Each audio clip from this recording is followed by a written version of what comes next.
पुणे शहर, जो कभी मराठा साम्राज्य की शान हुआ करता था, आज अपनी गोद में एक ऐसा राज छुपाए बैठा है जिसे सुनकर रूह कांप जाती है।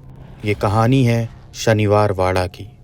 वो ऐतिहासिक किला जो दिन में पर्यटकों से गुलजार रहता है, लेकिन रात होते ही जिसकी दीवारें एक दर्दनाक चीख से गूंज उठती हैं। कहते हैं जब चांदनी रात अपने पूरे शबाब पर होती है तो इस वीरान किले के अंधेरे कोनों से एक नौजवान लड़के की आवाज़ आती है। एक ऐसी आवाज़ जो मदद के लिए पुकार रही है। ये आवाज़ है एक शहजादे की जिसे उसी के अपनों ने धोखा दिया। ये कहानी है पेशवा नारायण राव की। ये कहानी शुरू होती है 1732 में, जब मराठा साम्राज्य के महान पेशवा बाजीराव प्रथम ने इस आलीशान 13 मंजिला किले की नींव रखी थी। शनिवार के दिन नींव रखे जाने की वजह से इसका नाम शनिवार वाड़ा पड़ा। ये किला मराठा शक्ति और गौरव का प्रतीक था, जहां से पेशवा पूरे साम्राज्य पर राज करते थे। बाजीराव प्रथम के बाद उनके बेटों और फिर पोतों ने सत्ता संभाली, लेकिन किस्मत को कुछ और ही मंजूर था। बाजीराव के बड़े पोते विश्वासराव युद्ध में मारे गए। उनके बाद दूसरे पोते माधवराव पेशवा बने, लेकिन सिर्फ 27 साल की उम्र में टीबी की बीमारी से उनकी भी मृत्यु हो गई। इस तरह मराठा साम्राज्य की बागडोर आ गई सबसे छोटे भाई, सिर्फ 17 साल के नारायण राव के हाथों में।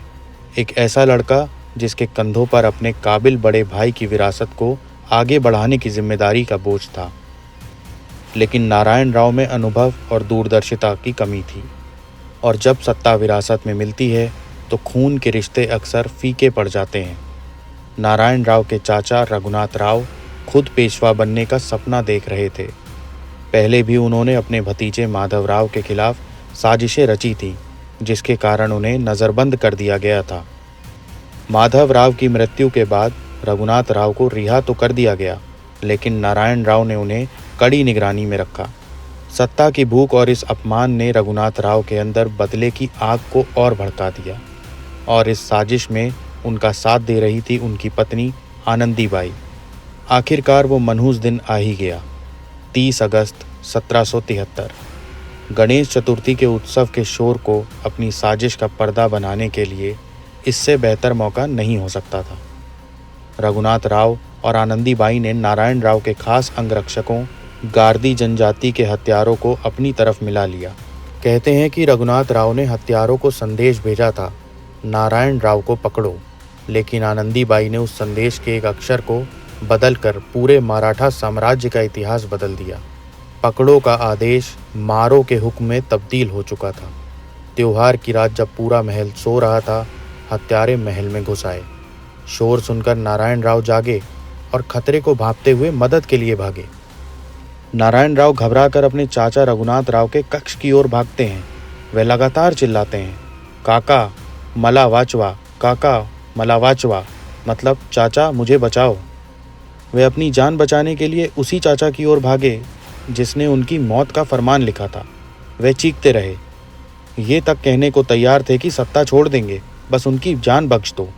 लेकिन सत्ता के लालच ने रघुनाथ राव को अंधा कर दिया था। उन्होंने अपने भतीजे की चीखों को अनसुना कर दिया। हत्यारों ने चाचा के सामने ही उस निहत्थे शहजादे पर तलवारों से हमला कर दिया। दीवारों पर खून के छींटे और एक आखिरी दर्दनाक चीख सुनाई देती है। नारायण राव के शरीर के टुकड़े टुकड़े कर दिए जाते हैं। उस रात शनिवार वाड़ा की दीवारों ने एक ऐसी क्रूरता देखी जिसने मराठा साम्राज्य की नींव हिलाकर रख दी। नारायण राव के शरीर के इतने टुकड़े किए गए कि उनका अंतिम संस्कार भी नहीं हो सका, और उनके अवशेषों को पास की नदी में फेंक दिया गया। आज लगभग 250 साल बाद भी ये माना जाता है कि उस युवा पेशवा की आत्मा आज भी इस किले में भटक रही है। स्थानीय लोग और पर्यटक अक्सर अमावस्या और पूर्णिमा की रातों में उन्हीं दर्दनाक चीखों को सुनने का दावा करते हैं, काका मला वाचवा, काका मला वाचवा। ये पुकार आज भी हवा में गूंजती है। एक ऐसे विश्वासघात की कहानी कहती है जिसे इतिहास कभी नहीं भुला पाएगा। 1828 में इस महल में एक रहस्यमयी आग लगी जो 7 दिनों तक जलती रही, और महल का अधिकांश हिस्सा खंडर में तब्दील हो गया। ये आग कैसे लगी, ये भी एक अनसुलझा रहस्य है। इस कहानी का असली खौफ भूतों या आत्माओं में नहीं है, बल्कि सत्ता के लिए इंसान की उस भूख में है जो नैतिकता और रिश्तों को खत्म कर देती है। कहानियाँ चाहे कितनी भी पुरानी क्यों ना हो जाएं, उनकी सीख हमेशा जिंदा रहती है। शायद इसलिए आज भी सैकड़ों साल बाद हम इन डरावनी कहानियों को एक दूसरे को सुनाते हैं। शायद ये याद रखने के लिए कि लालच का अंजाम हमेशा भयानक होता है। अगर आप भी अपनी लाइफ में कभी पुणे गए हैं तो आपने शनिवार वाड़ा ज़रूर देखा होगा। क्या आपको भी वहाँ कुछ ऐसा असहज महसूस हुआ? अगर हुआ तो उसके बारे में कमेंट में ज़रूर बताएं।